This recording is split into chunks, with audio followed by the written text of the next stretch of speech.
Well, thanks a million again for having us this week, Eamon. Just for a little bit of a change, we're going to do a bit of a background and just, ask you a couple of things, your genuine opinion on betting. So is there real money to be made from betting these days? Well, there is, but you have to be very choosy. Betting on football matches is affected by a number of things. Yeah.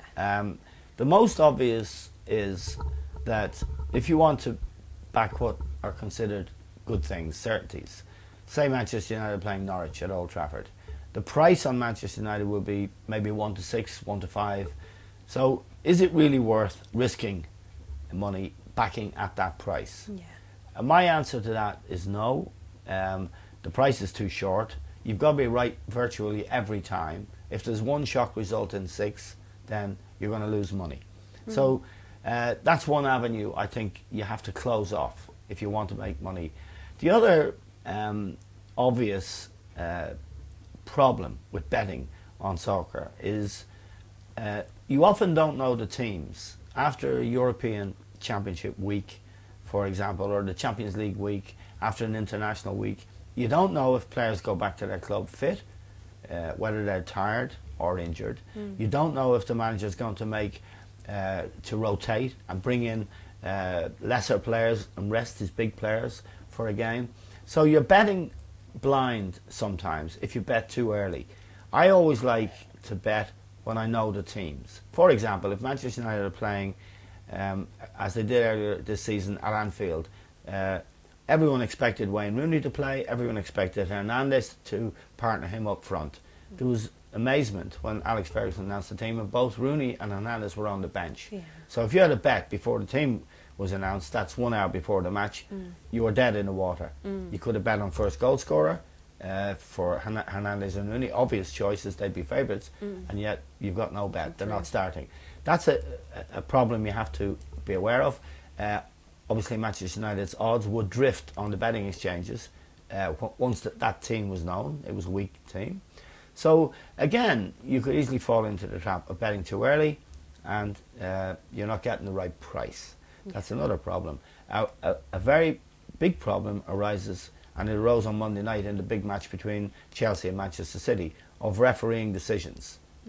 Referees, in my experience, as a bettor, as a gambler on football, which I like to do, I like to bet on a match. The problem is the referee, rather than the form book, can decide the outcome of the match. On Monday night, Manchester City were 1 up.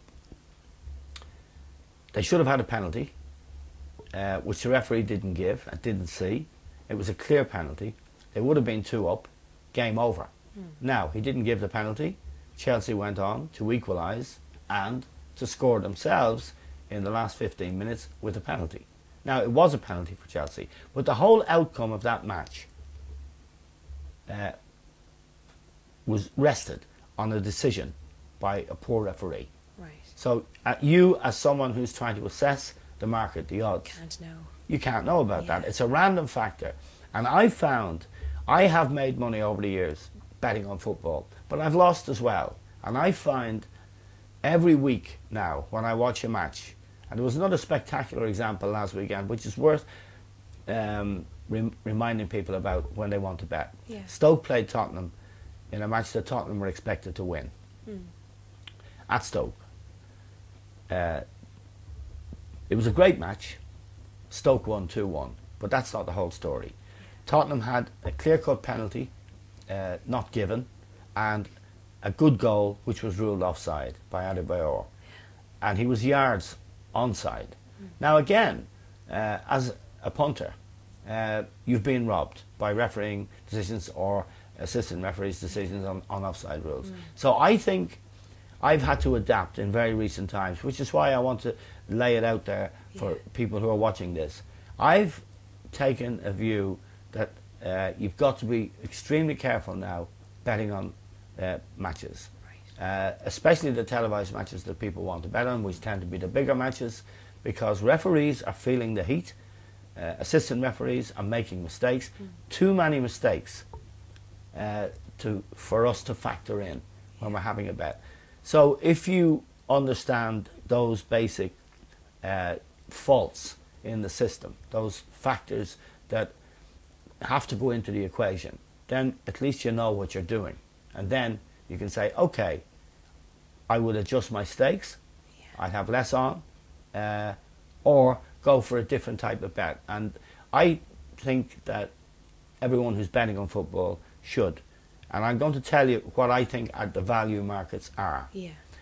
The great value markets, I think, on football, and I make money on them consistently, is first goal scorer markets. Yeah. That is, in every match, there's a first goal scorer. Guaranteed. Well, the odds are very good. I mean, now I was backing Messi to score first for Barcelona for ages and picking up, but now the odds have become prohibitive. He's more or less 2-1, 5-2 to score in every match. Although he was against Real Madrid last week, he was 3-1. Just over 3-1 to score, and he didn't score first. Ronaldo playing for Real Madrid, an obvious, but there are less obvious ones. Hernandez, when he plays for Manchester United, is an outstanding goal scorer. He takes 1 out of every 2 chances he gets, maybe more. If Wayne Rooney is playing deep, you don't want to back him because he's no value. But it is a good market to bet on, because you find over a season, if you back Van Persie to score, you asked me last week about Van Persie, would I back him at 5-6 to score at any time in the game? I said no. He scored, and he scored the first goal. But was 5-6 a good bet? I'd still say no. So, but Van Persie as a general proposition to score first is good. If it's Manchester City, for example, and Aguero's playing against the lesser side, you'd fancy him to score, and you might get 3 or 4 to 1. I think that's a good market to bet in. If you want to bet. So look at the market. You can tell who the main goal scorers are for most teams, and that's a value bet, because you normally get 5, 6, 7 to 1 about your choice. So that's a good market to bet on. So what are the pros and cons then to put people wise on those? Yeah, well, the pros and cons I've just outlined for you. You have to be very vigilant. And the other thing, of course, it's obvious, but don't bet with your heart, bet with your head. So don't back a team because you support them. If you're a United supporter, there are certain situations. Don't back them for that reason. They played Wolves last week. They were 6-1 on. They won 4-1, but there was no value in taking 6-1 on. That's crazy stuff. You shouldn't really bet odds on horses or football. You should always want the odds to be in your favour. And then what is your experience of betting in the past then in general? Like, how would you say it's changed between then and now? I'd say my betting experience has changed because the refereeing decisions and the assistant refereeing decisions in the Premier League in particular are very, very odd. They're poor. They're making an awful lot of mistakes. Certain referees, Mark Cluttenberg, for example, the guy who did the Man City Chelsea match on Monday night, he's weird, you know. And the other thing he might do is send a player off, and he did send a player off in that match. Gail Clichy, Manchester City's left back. There's another random factor that wasn't in the equation when we looked at it at the start of the game. Yeah. So things like that happen. But I would say once you have all of that in your mind, then you can pick. And I've come to a certain conclusion, and I'm going to tell you what the conclusion I've come to in terms of betting.